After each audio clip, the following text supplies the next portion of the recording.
Good morning, all. I'm just sharing my screen for everybody so that you can see my presentation.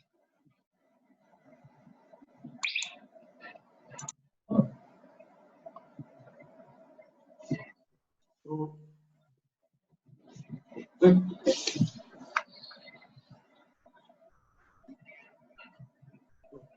is my screen visible?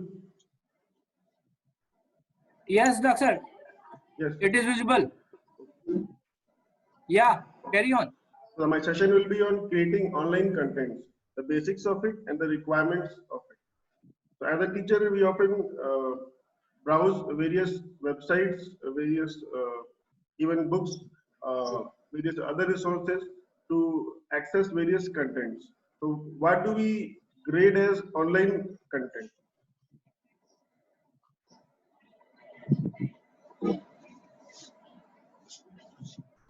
So what kind of content you think comes under online content segment? Please don't post in the chat box. You need to open menti.com from whatever devices you are using, either laptop or mobile.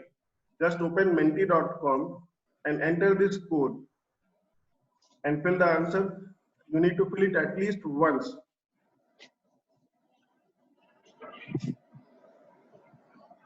Open menti.com, enter the code 269985 and then fill your answer and fill this only at least once. You can fill it twice, thrice also.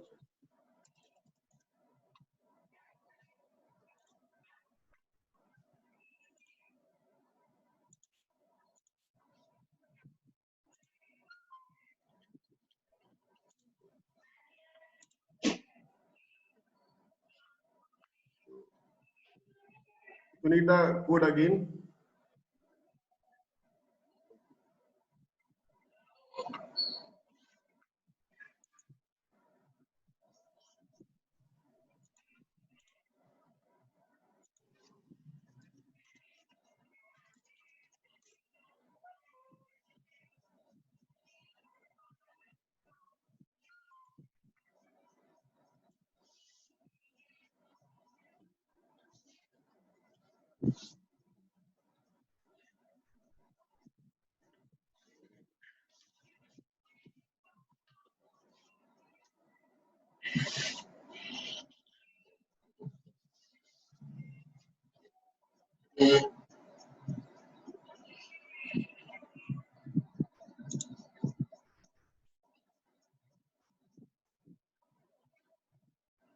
Yes, we have received 48 responses till now.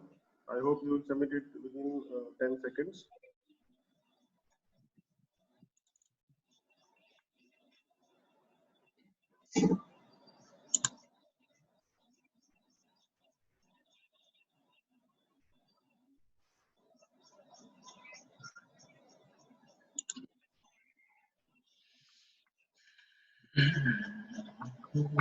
Okay, so I am stopping this now.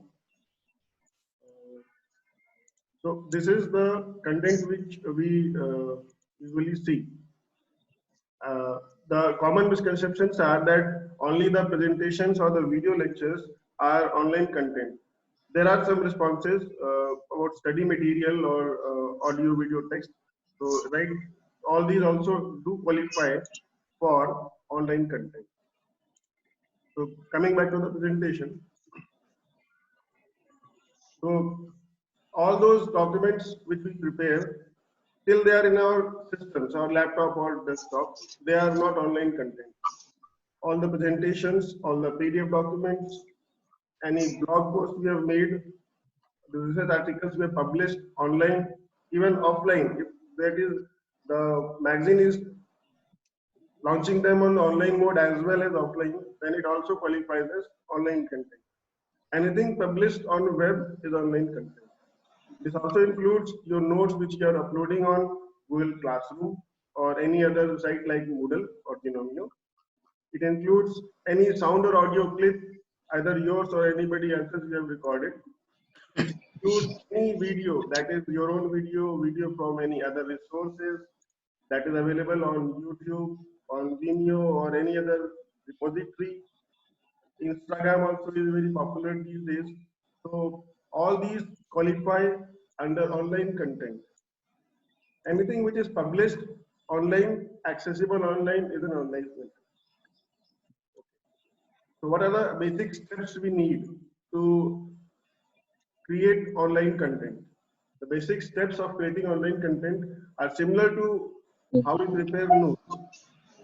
Only thing is that now we'll be needing a system, uh, a set of softwares or programs, and some knowledge about the subject content. So the basic idea would be subject matter or topic on which we want to create the online content. First, identify the need for it. Whether the content is actually needed by the student, we cannot create anything we like. We must also see that the need for that is there in the student community. And also we should check whether it is already available or not. So something which is commonly available, we're not going to create that. That's absolutely waste of time. We can simply use that content and quote it, give a reference to it. We should know the basic of the subject.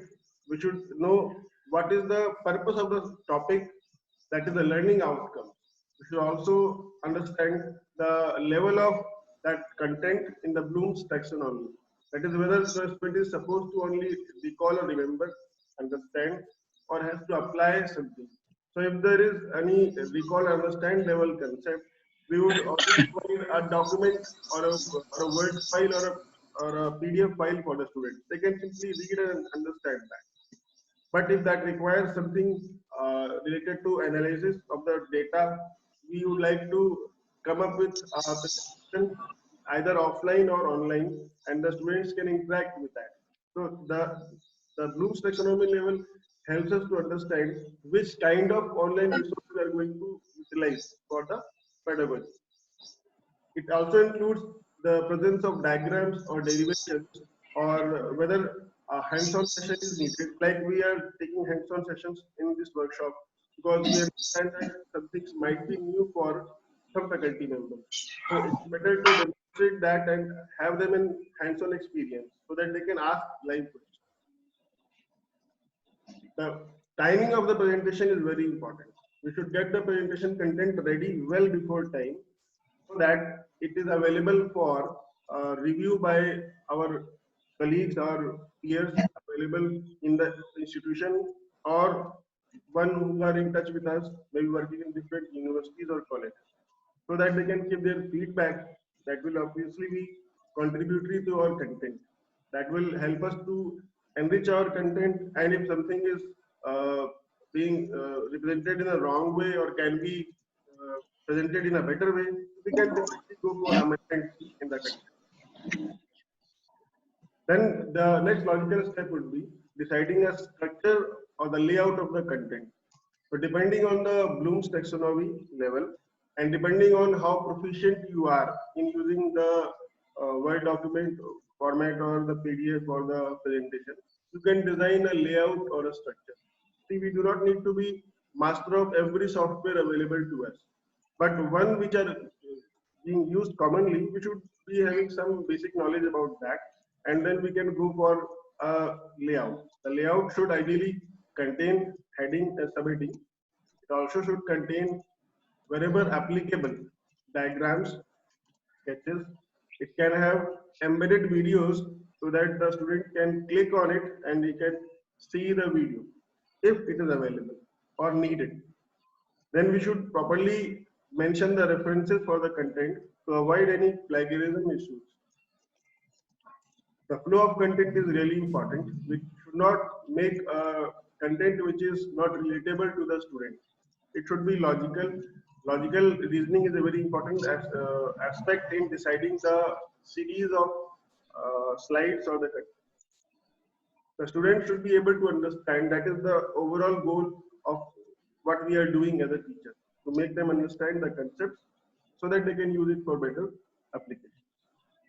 Then the step of plagiarism checking is very important, because this often happens in academics, that teachers just resort to copy paste from other sources, and then they get accused of copying it, and that also paints a poor picture of us. in our faculty groups as well as in front of students.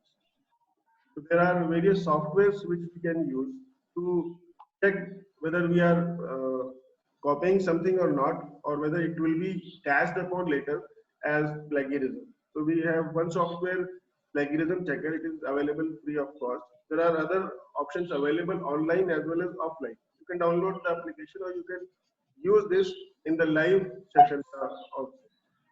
There are certain institutions who have purchased the licensed version of software like Turnitin, Authenticate, or Urkund, or there are many others.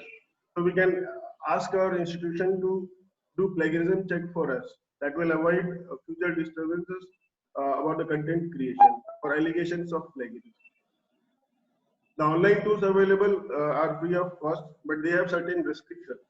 So I would suggest always to use a downloaded software because the word limits are very limited on online tools available. So now for the visual content, that is our video record or the presentation, either live presentation or recordings. For that, there are certain other set of guidelines which we should observe. That is, we should use the right software. There are kinds of videos available, like talking videos, Hello. where the student can see Hello. the talking on the screen. There are news presentations where only the presentation will run across the screen, but it should be really meaningful.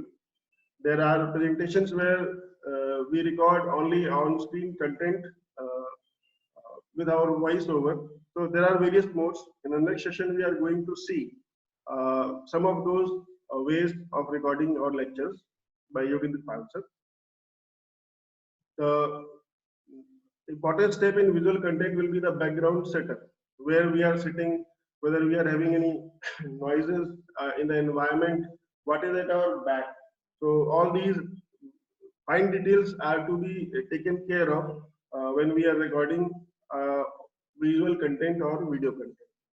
The instruments which we need for such a recording process are very minimal. We can use a simple mobile phone also. We can use specialized camera or mic also for this purpose.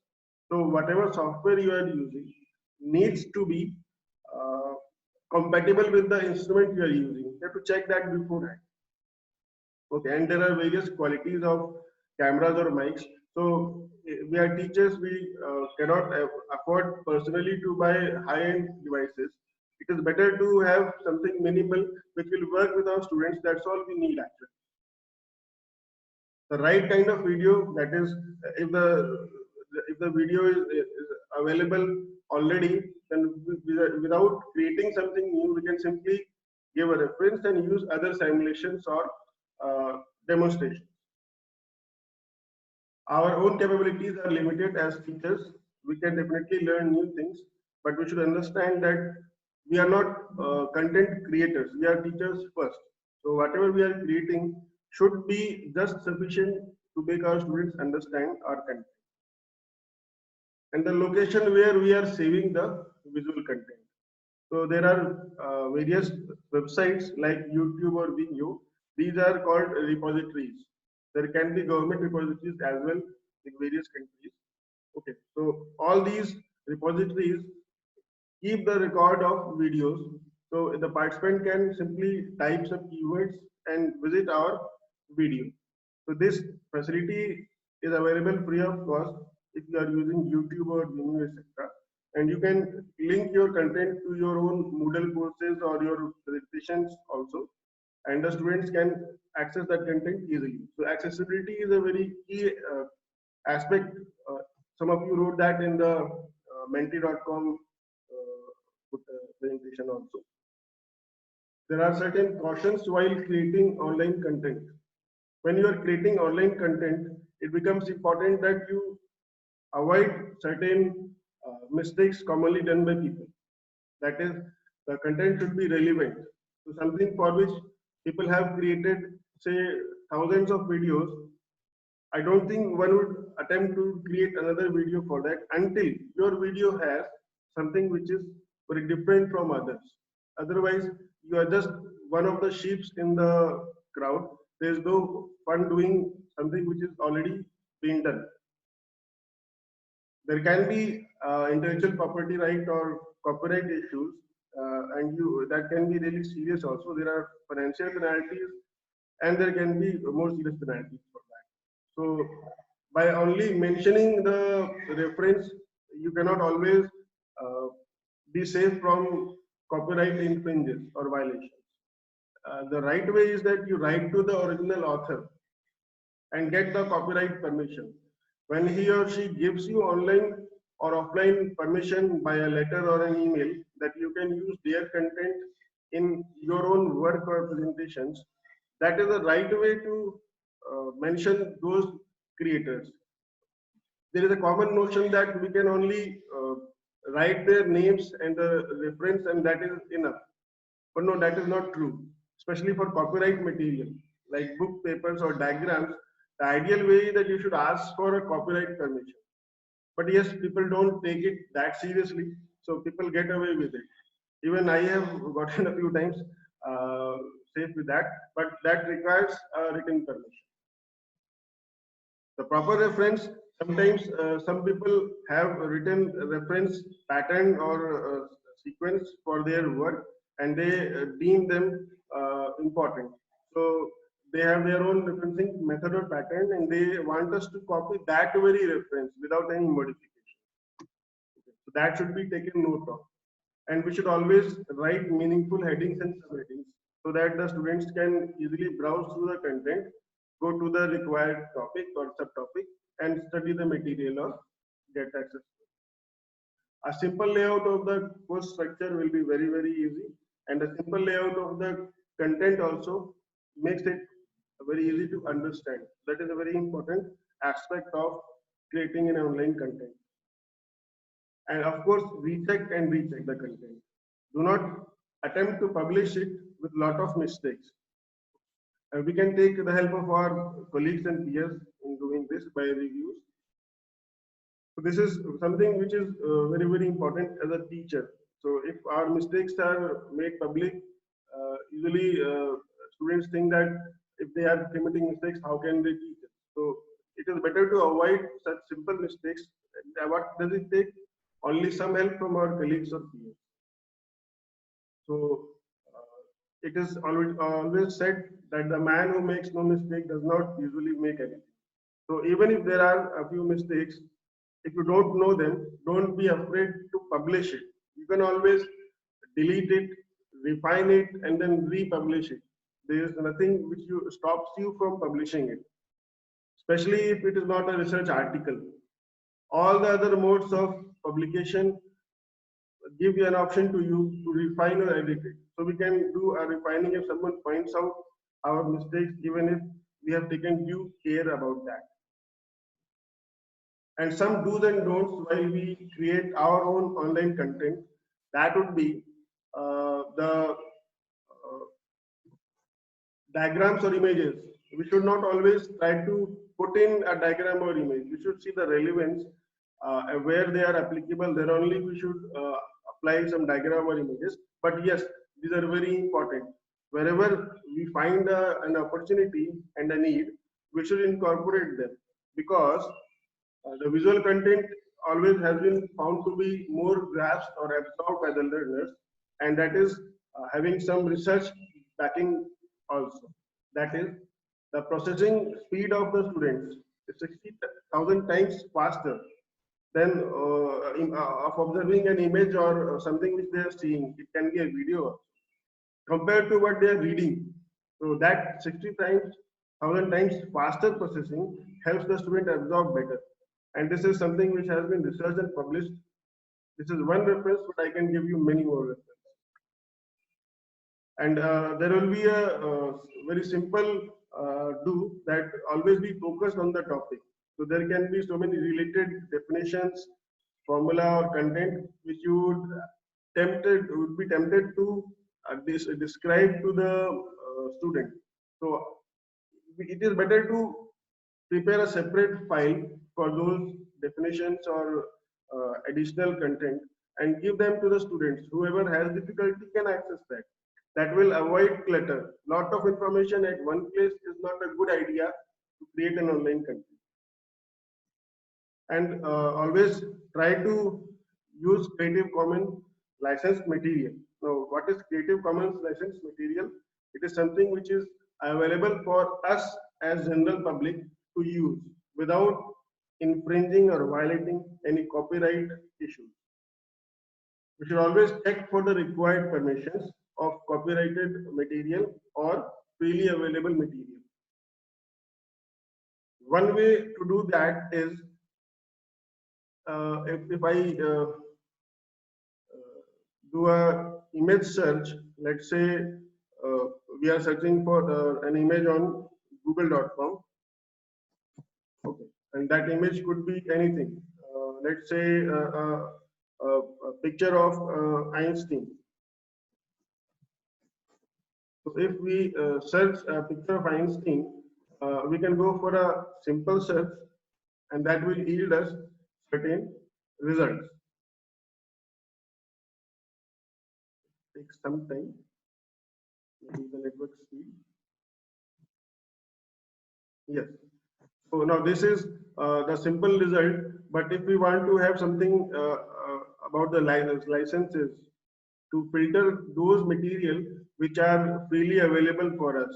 See, if you see here, it shows that it is not filtered by a license. That means the content which are visible now may or may not be licensed.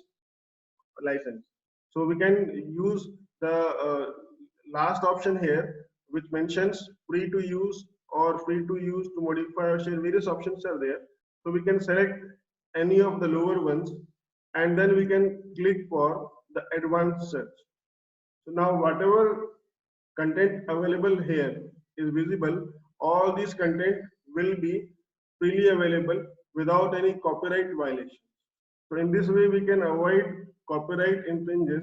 We can search for diagrams, we can search for images, anything we want. Even we can search for notes or PDF documents.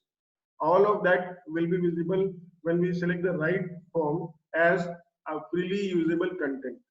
So that way we can avoid any copyright issues. No. So how do we protect our content? We can protect our content, but let's do poll before we go for this.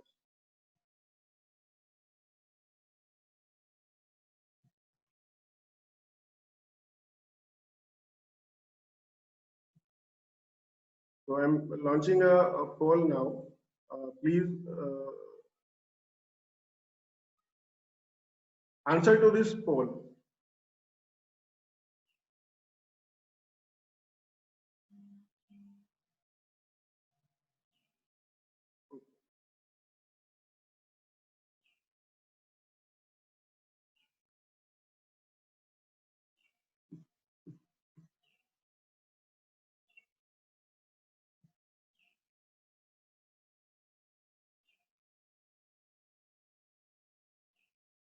Please be quick.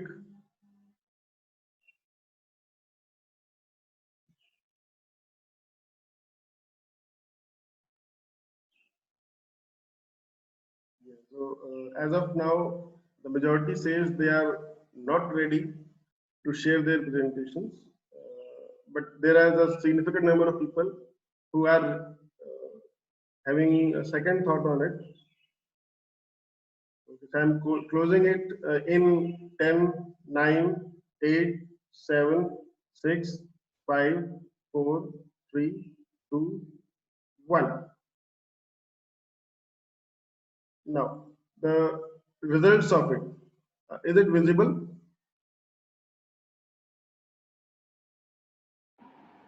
Yes, sir, it is. Yeah, yes, sir. Yes, sir. Yes, sir. So you see, only 19% people really want to share their work without taking any credit, and 36% people would like to see the purpose of it. That is, they may or may not give it for a free use to someone else. 46% people definitely would not give their own creation content to anybody else. So this means most of us, that is around 70-75% of us, are really cautious about our content. Who is allowed to use it is something very dear to our heart, near to our heart, and we would always like to protect our content. So how do we protect our content? We usually protect our content by uh, using various means from other scholars, other researchers, other teachers who simply want to copy other people's material but and do not want to create anything else. So this is from whom we want to protect. But how do we protect that? The common Ranjan ji, please stop sharing poll result. Sir, I have stopped sharing. Other co-hosts. Vivekanand ji, please take care of sharing result, poll result. Sir, now it is okay, sir. No, it is on screen. Okay. All the co-hosts need to minimize that. Now it is, I think, okay. Okay. So we need to protect our content by various options. So one of them is a full copyright, which gives us a legal right of ownership. And after that, nobody else can publish or copy our material, not even a single sentence or a diagram from our material, and claim it to be theirs. This is one way, but it involves some cost, legal cost. The legal cost in India is very less, 500 rupees it starts with. But there is something which is we have to pay to the lawyers also. And then there is another way of protecting our content, that is by Creative Commons license. This is something which is available freely, but since it is free, there are certain giveaways we have to trade off. We have to give something to the people so that our content is protected. That is, we will get credit for our creation, okay, but people can use that. So this usually is something which is now very popular, and especially in this COVID-19 pandemic, it was observed that the freely available content, educational content, is something which the general public depends upon now, because the copyright content, people also have obviously chosen to publish their content, make it available free of cost to people, because nobody has ever faced this kind of situation before. But even before this COVID-19 situation, there were a lot of people who were creating their content online or offline and allowing other people to use that free of cost. If you have your content and you want it to be shared rapidly, so that maybe you would get a name with your content, you would be popular, or maybe if you really want your work to cause a great social change, all these things are possible only if you are using Creative Commons license. But the key feature here is that the content can be shared with modifications or without modifications. So let's move to the first way of protecting our content, that is the copyright. It covers the following kind of works: literary works like a book, a literature material, a poetry book, you can say technical drawings or computer programs or softwares or databases. All these are classified under literary works in the Government of India laws. The musical work or the audio visual work is also protected by copyright laws. Then we have artistic works, which includes logos, photographs, pictures, and all these can be achieved by simply logging into the copyright.gov.in website of the Government of India. And I have previously said that you need a legal support, because that is a lot of documentation is to be done. But we can attempt to do this on our own also. It is not prohibited. And now we come to the more important way of protecting our content, that is Creative Commons license. So it is a tool which is available to anybody who wants to use that.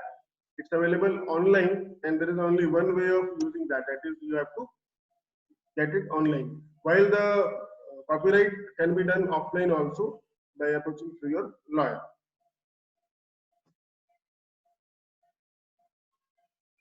Now, the Creative Commons licensing process tries to balance something which is traditional, that is copyright, where we have all the rights reserved for us.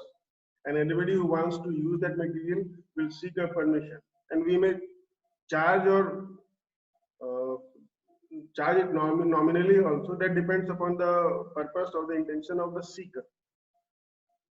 But we can say that it is very simple. The Creative Commons licensing is very simple, while the copyright process is a bit complex process.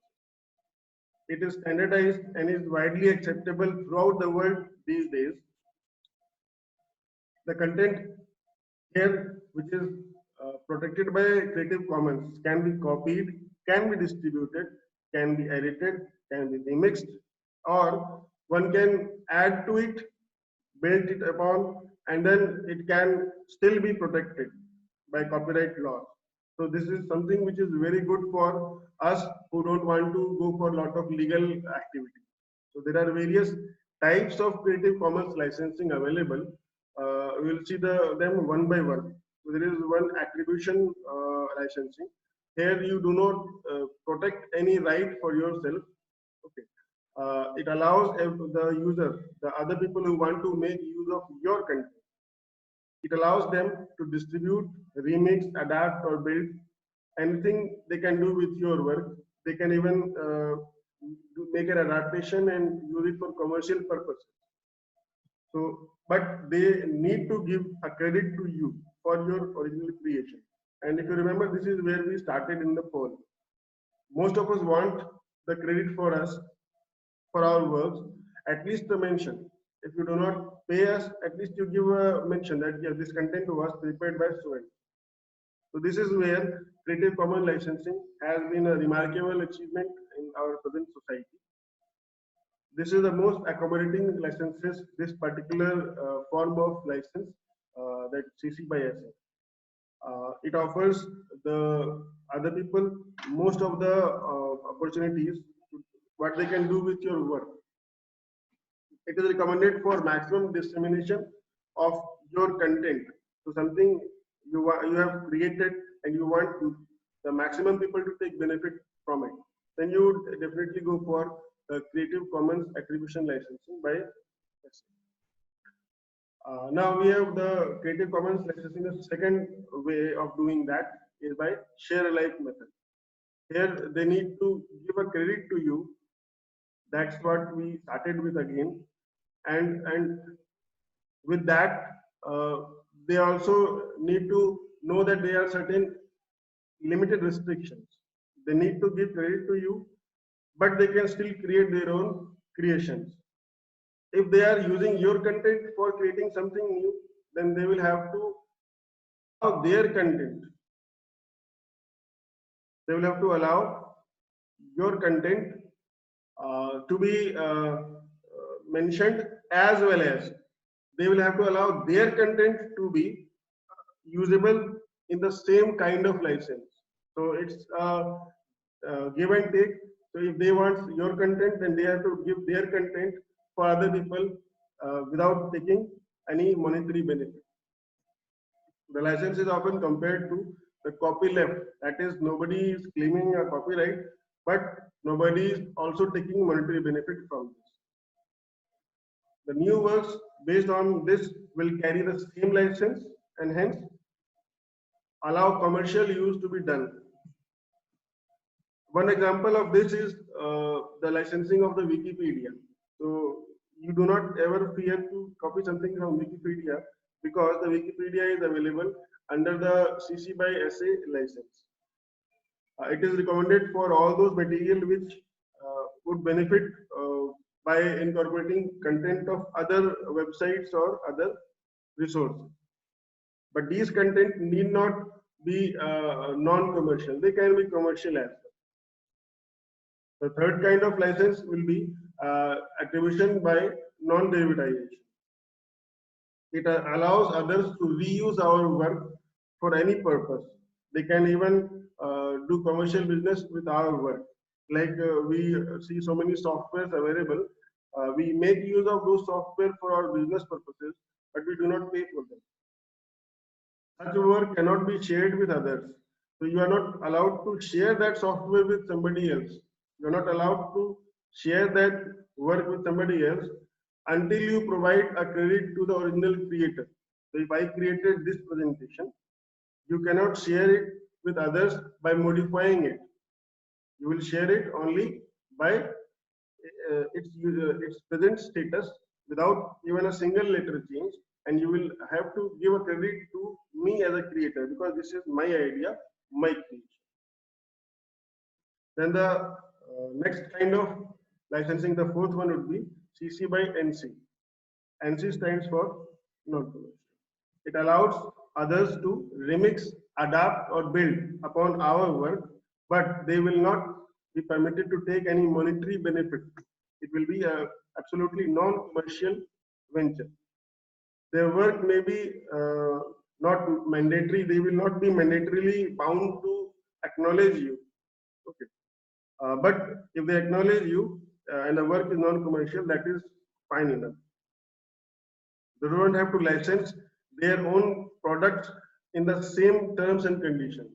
They can have different kind of license than what we are using. The fifth kind of attribution will be the modern version of the share-alike option, that is attribution by non-commercial share-alike. Here, the participants or the creators let other people mix, remix, adapt, or build upon their work non-commercially. Here, non-commercially is the keyword, but they have to credit it mandatorily. That is, the original creator will be always named in the work as the originator of the concept or the content. And the license of the new creation should always be given in the same terms and conditions. And the last one would be CC by NC&D. It is the most stringent of all the available licenses, most restrictive of all the 6 main licenses. Only allows others to download your work and share it with others. They'll have to give the credit to you, and they cannot change the work in any possible way. So that is no derivation allowed license. And they cannot use it for any commercial purpose also. This is how we have defined all the licenses. Just for a comparison, these are the 6 kind of licenses which we have seen. Okay. And if we put up a summary for this, this will be the summary for all these licenses. Since we have described them before, this will be on the slide for your help when you see the slides later on after the session. And how to obtain this Creative Commons license. So, sorry, it is not yet over. We'll go for a poll before we move to the next step. I'm launching the poll now. How many kinds of Creative Commons licenses we have discussed?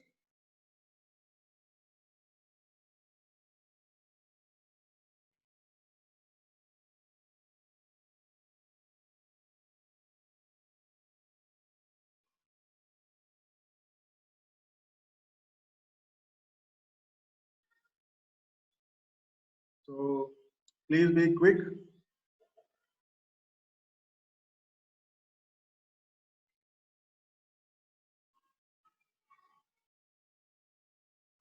Yes.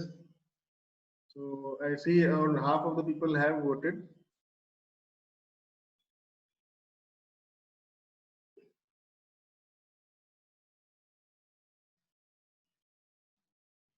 Yes. So I am ending this in 10, 9, 8, 7, 6, 5, 4, 3, 2, and 1. So let me just share the results with you. So now this is what happens when we conduct a class. It is the same as the offline class if you see. that I have discussed 6 kinds of licenses in the Creative Commons section. Okay, and still I have lot of variations. 50% people gave the right answer, but then we have other 50% people who need to focus more on the content, right? So I'm just stopping the sharing of results. I hope it is not visible now, sir. The results. Okay. So let's move to the process of obtaining a Creative Commons license. And this will be very important for us that whenever we create a PDF document or a Word document, if we try to protect our copyright, then we would need a Creative Commons license if we don't want to spend anything for protecting our work. So this is the website of Creative Commons organization, and it has in the upper side here various tabs. Okay, so if you want to share your work under Creative Commons license, you have to choose a license. And if you see the caption here, open access matters, especially during global health emergency. They have changed now in the COVID pandemic times. So previously it was open access matters. So we go for the license obtaining process, and that is done by clicking share your work, and then the site will guide us to the process of obtaining license. See, it happens in the 3-step process. We'll choose the features we want, that is what permissions we want to grant to the other users for our work, and what are the other optional information we want to provide in the license itself. And then we go for getting the license. This is the final step.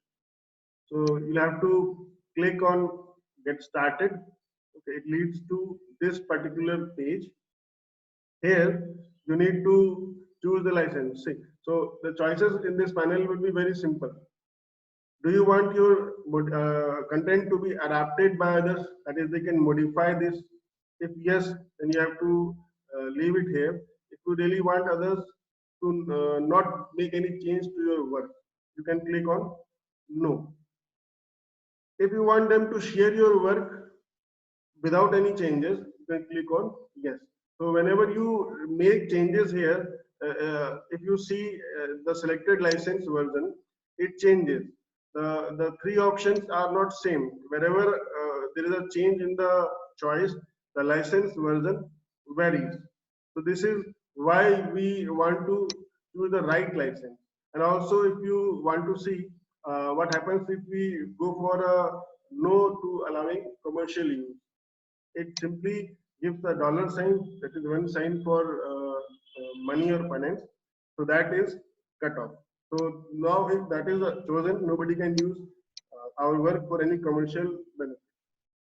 So by choosing the licenses here, we can move to the other features available. So once we have the choices made, we can have the mode in which the license is to be visible. So this is what is your license. Okay, this image itself is a sign of Creative Commons license. Okay. All you need to do is you need to copy this image, or you need to copy this entire section available. If you want to put it on any Word document or PDF or presentation, you could use only this image, that is sufficient. If you want to make the icon or the copy material small, you can click here and it changes the size. So depending on the appearance of your own document or presentation, you can have different kinds of icons. Okay. And once you are done with it, you can simply use. This is about how to obtain a license for your work that is in a document format. Okay. Similarly, you will have to choose certain features for the online content, that is our video, etc. And one other aspect of Creative Commons licensing is that it is embedded in YouTube. So if you are uploading a video on YouTube, it asks at the time of upload itself whether you want to provide this video under standard license of YouTube, or you want to make it available as a Creative Commons license. Then everybody can make use of that video. So all the videos which I create, I upload them on Creative Commons license on YouTube, including the ones you have seen for yesterday's recordings. So with this, I end my presentation. If you have any queries, questions, you can post that in your chat box.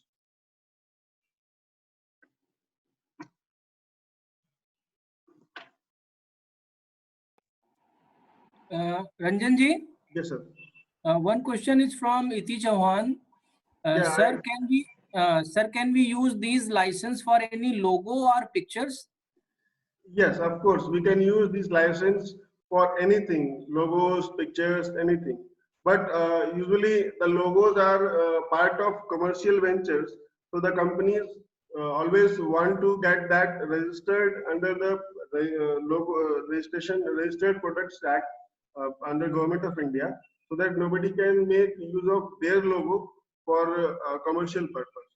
So that is because the companies have their venture made out for business profit, so they usually allow commercial or free use of their logos. So you cannot use it for logos. You should ideally not use it for logos, but you can definitely use it for any pictures or diagrams which you have created. Definitely you have a right for that creation and you can get that. One more question is from Adil Kamal. What permission will be needed for uploading video content online? See, for creating video content online and uploading it, first of all, you need to see the content which is there in the video. The text which you have typed up in the presentation which you are giving in the video. That text should actually be plagiarism free first, and then that text should, the video should not contain any diagrams which is part of any copyrighted book or material. If you are using any such material, the first requirement is to obtain permission from the original authors or the book writers or the publication. If you are using your own diagram, then you need to only create a Creative Commons license to protect your own IPR. Okay. And if you want to make commercial use of it, then definitely do not go for Creative Commons license. Get your work copyrighted first, then go for its publication or upload on any website. So YouTube provides another set of rights. The standard YouTube license does not allow everybody to use your video for commercial purpose. So if a coaching institute wants to use your video, which is under standard YouTube license, they will have to seek your permission. Okay, and then in that case, you can, if you want to negotiate, you can negotiate with them about cost and all. But if you want to make your content available freely, then you can choose Creative Commons licensing on YouTube as well. One more question from Vikas Singh. Is there any guideline for percentage of plagiarism in e-content? Yeah, the guidelines are same in any academic content. So ideally, it should be 0% plagiarism, but that is difficult to achieve. So most of the time, what is commonly acceptable plagiarism level is 10 to 12%, which people say is acceptable content. Because even if you want to write one paragraph on your own and you go for a plagiarism check, you will find that there is some cross-referencing, some matching with somebody else's creation. So what usually happens is 10 to 12% plagiarism level is an accepted level. Nobody questions that. But if you are around 50-60%, then everybody will question that this is entirely copied material. You lose your credibility because of that.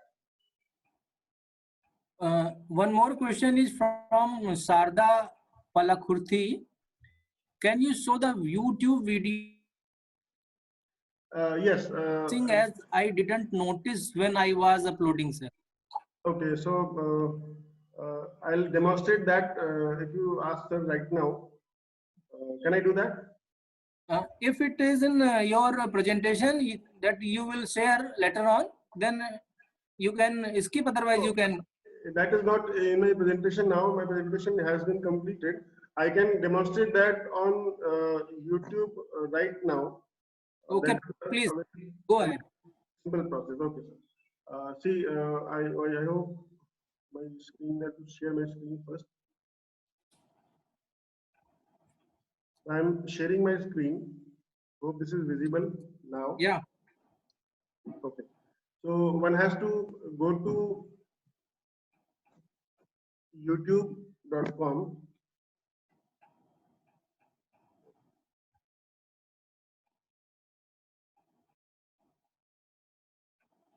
And then you have to click on this button, create. This is the way usually we go for upload on YouTube. And once we click on this, it leads us to the uploading system of the YouTube. Here you select file. I will choose a file available on my system. Once it leads me there. Yes. So choose a video file. So this was this already is familiar to many of you. This I uploaded 2-3 days back. So once this is there on the uploaded there, it is being showing as uploaded. In this particular portion, you have a choice. Go for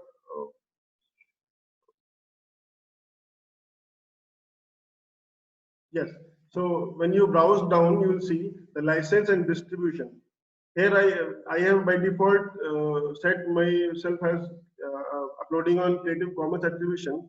If you choose a standard YouTube license here, you get some copyright protection on behalf of YouTube content available. If you choose here as Creative Commons license, then anybody can choose to share your work because it is now freely distributable license. Okay, and also you can choose further options here. This is how you go for Creative Commons licensing or a standard YouTube licensing on YouTube uploads. So is that fine?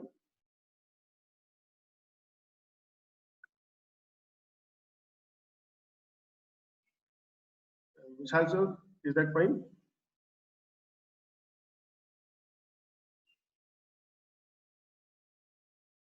Okay. Hello. Yes, sir. Ranjan ji, one more question from Archana Tripathi. Yes. Want registration in CC Creative Commons? Pardon? Want registration in CC Creative Commons, I think so. Registration. The process. I couldn't understand the question, sir. What registration? Which it is written there, sir. We want registration in CC. Okay. So I assume she wants to upload in CC because you don't. I think so. Yeah. So you simply have to choose at the time of upload whether you want to upload it as a standard YouTube license or a Creative Commons license. That is all that you need to do, and then you go for upload process.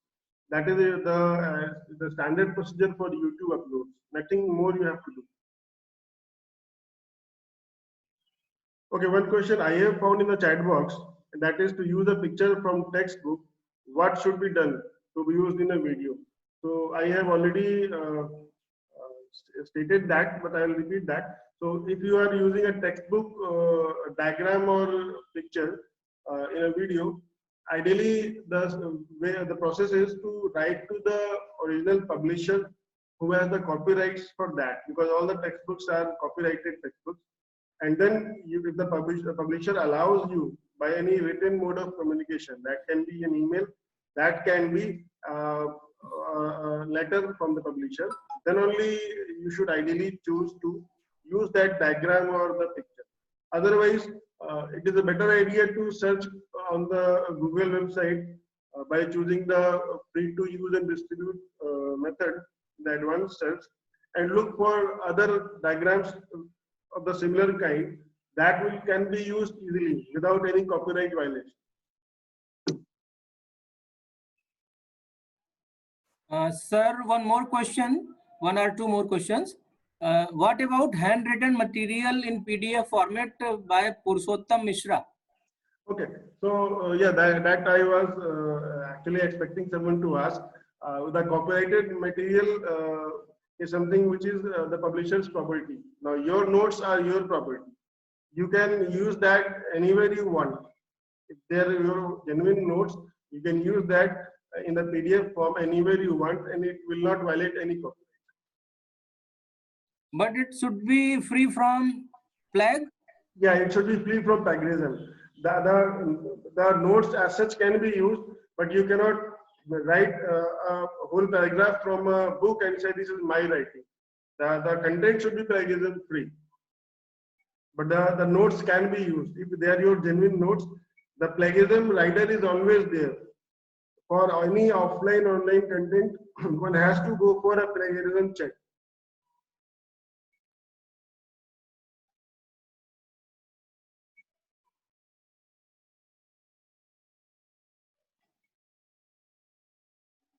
One question is from Vikas Singh again.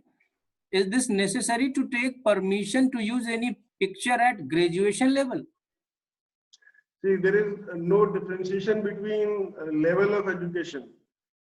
Whatever level of education you are teaching at, it requires same kind of laws or rules. You should not use anybody else's diagrams or pictures. Ideally, when you are creating your own content, you can use that in class. Say if the entire class has a particular book as their say prescribed book from the syllabus, and they are bringing that to the class, then you can point out in that book, you can use a slide of that book and help them understand the concept. There is no difficulty in that. But if you are trying to use that image or diagram in your own book or your own notes and providing them without giving any credit, then that leads to copyright violation. And if the copyright owners have clearly mentioned that no use is permitted, in that case, they can legally file charges against you. So it is better to avoid, since these things are not very common. Though companies do not come, publishers do not go behind teachers for asking damages for copyright violations. But why should we as a teacher go for something which is equivalent to copying? If we teachers go for copying content of other creators, what will be the example we are setting for our students? We always try to say them, avoid cheating, do not copy in the exams. So if we are going to do the same with our content, what will be the example we are setting for society? One last question from Sachidanand. Can we edit permission of YouTube videos after upload for license? There's always a re-upload option, and I don't know answer for this question right now. I have to check that because I never attempted to go for change of license. All my creations I always upload in the Creative Commons license because I want that to be available to all the teachers and students free of cost. So I'll have to check that. I can give this answer to this question in the discussion forum. Please post this question there.